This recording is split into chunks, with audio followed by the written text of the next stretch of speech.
and again, that as far as the chairman of this committee is concerned, that particular document is authentic. Totoo yan. Inamin mismo ni Morales na siya ang gumawa ng dokumento na yon at pirma niya yung nandoon sa dokumento na yon. Number 2, inamin ng PDEA na lahat ng mga sasakyan na nakalista doon na to be used, supposedly to be used in the casing and surveillance operations doon sa condominium unit ni Maricel Soriano ay mga organic vehicle ng PDEA at ang isa pa nga doon was identified to be a personal vehicle of the team leader ng unit na yun na si Francia, si PDEA agent Francia. At pangatlo, that would really prove na hindi yun AI generated as claimed by PDEA at hindi yun computer generated yung papel na yun ay yung nakita ko mismo sa aking mga mata na yung dokumento ay yung Xerox copy, yung ano meron yan kay kay Jaime Marcos interview.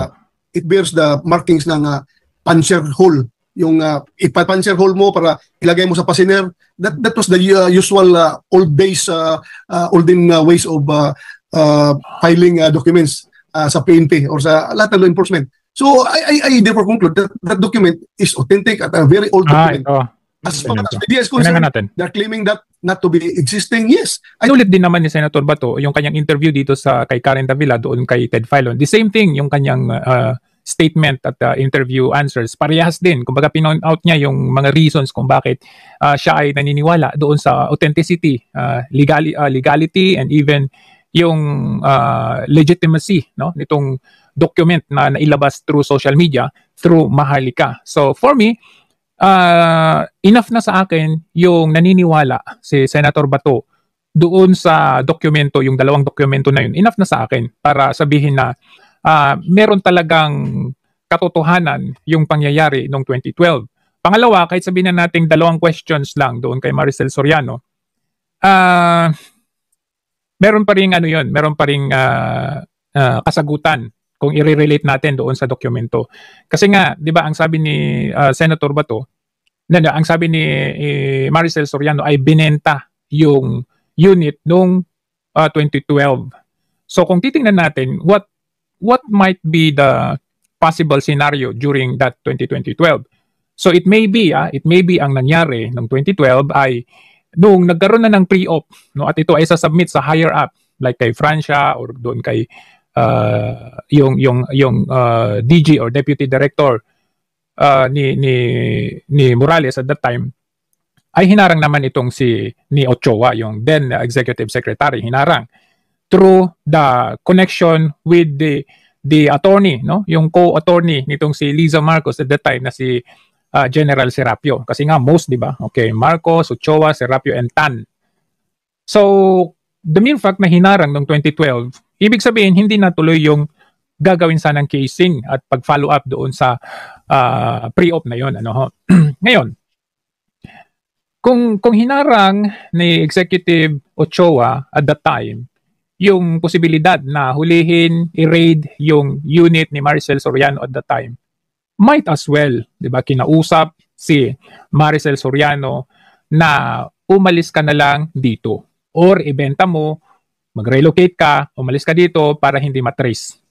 So may posibilidad, there is that possibility na ganun nga nangyari para eventually ma-eliminate yung record, the possibility of that, na baka balikan yung file, okay?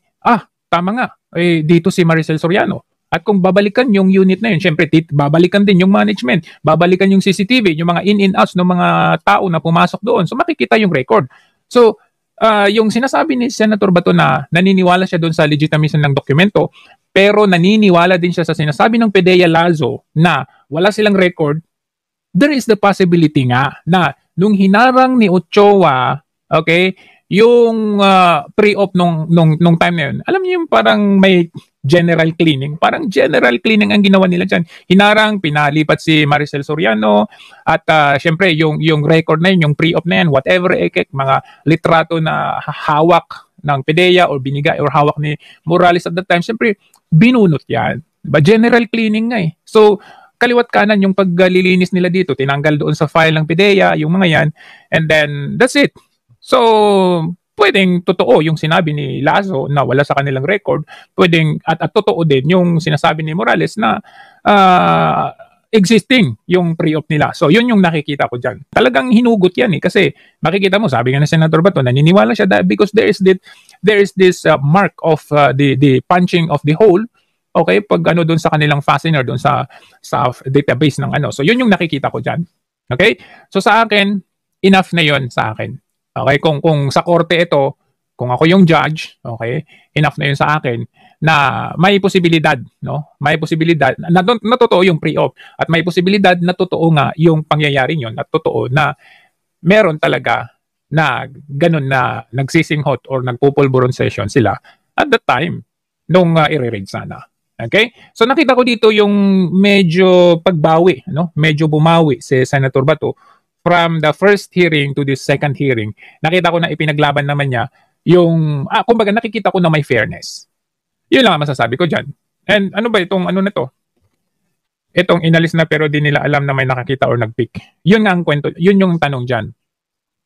Maaring inalis, maaring kinuha, may nag-picture ng dokumento, at maaring merong pang ibang tao na may hawak niyan. As stated by Senator Bato, sabi niya, nung sinabi ni Agent Morales na nakalimutan niya yung pangalan, nakalimutan niya yung ganito, nagkwento si Senator Bato, sabi niya, wala ka man lang hawak na na kopya mo, sabi niya gano'n, di ba? Sabay nagkwento si Senator Bato. Kasi nung ako yung PNP chief, inuutusan ko yung aking mga tao na kung meron mang mga ganyang operation, magtago sila ng kanilang kopya. Kasi darating yung araw, babalik ta rin tayo niyan. So at least may kopya tayo. Di ba sinabi ni Senator Bato yan? So, yun yung kinestyon niya na wala ka bang tinago na kopya mo, that we do not know. But that indicates and implies na meron at merong tao na kumuha yan. Meron, kung hindi man si Agent Morales, may mga iba, di ba? May mga iba na alam mo yung tipong, uy, teka, Bongbong Marcos, Maricel Soriano. Di ba yung parang ganun? Parang Marites type lang na, kuha ko ng kopya ko, picturean ko, parang ganun. So, who knows? Di ba? Who knows? Meron at meron talaga yan. So, sa susunod na, if we are to connect, the next hearing, kasi isa sa ipapatawag dito ay si Ochoa. So, ang tanong ngayon dito, no, itong si Ochoa, kung papanig ba kay Liza Marcos? Kasi nung 2022 election, meron naman palang alitan din itong si Paquito Ochoa at saka si Liza Marcos. As you can see dito sa article, ayan, abogado.com.ph, nakita natin dito, Paquito Ochoa and Liza Araneta Marcos has grown more justified than ever years after they parted ways from working in the same law firm. As stated din kay Liza, no, nung kanyang interview with Kato Nying, no, ay sinabi niya doon na dinisolve niya yung kanilang law firm na most at merong bagong law firm or wala. Ewan ko sa kanila. So, ayan, ito. In 2017, Ochoa parted ways from the Marcos Ochoa Serapiutan law firm. A move better understood 5 years later. So ito pala dahil itong si Ochoa, si Ochoa pala ay kanyang sinuportahan si former Senator Ping Lacson noong 2022. So doon natin, sabi dito, yung isang pruweba na hindi maganda ang relasyon nitong si Ochoa at nitong si Liza Marcos. Okay? Rather than Liza's husband. So